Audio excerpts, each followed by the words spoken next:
Mbola eo amin'izay vaovao izany dia maro ny feore mahakasika ny fivalanana nateraky ny rano maloto izay rano avy amin'ny orinasa Jirama. Mitsipaka tanteraka momba ny feo mandeha mahakasika ny fivalanana nateraky ny rano maloto avy amin'ny rano Jirama ny ministry ny fahasalamana Andriamatoa Mamy Lalatina Andriamanarivo. Maro ny feore mahakasika ny fivalanana nateraky ny rano maloto izay rano avy amin'ny Jirama. Mitsipaka tanteraka izany kosa ny ministry ny fahasalamana Andriamatoa Mamy Lalatina Andriamanarivo.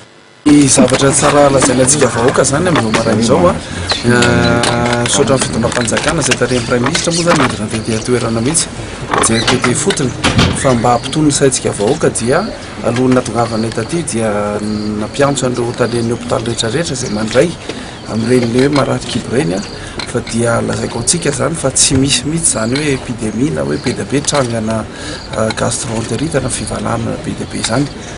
Maro ny antony mahatonga ny rano menamena fa itony dia manamafy tanteraka ny ministry ny fahasalamana fa azotrona tsara ny rano izay avy amin'ny Jirama.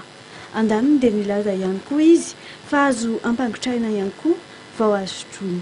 Izy manko araka ny fanazavana hitanareo tsara teo fa ny mahatonga le rano menamena iny be dia be araka ny lazaina zavain'ny reto manotompona ndraiky tena manazava an'izy fa ny zavatra lazaiko anareo zany hoe raha azonao atao dia aloha no lianto be dia be ny lazainantsika teo ny henonareo teo dia azo atao raha ohatra zany ataontsika kely le rano nampangotrahana tsy maninona mihitsy. Say manao antoka ny ministry ny fahasalamana fa azo antoka ny rano izay mampimenomena ny rehetra ankehitriny.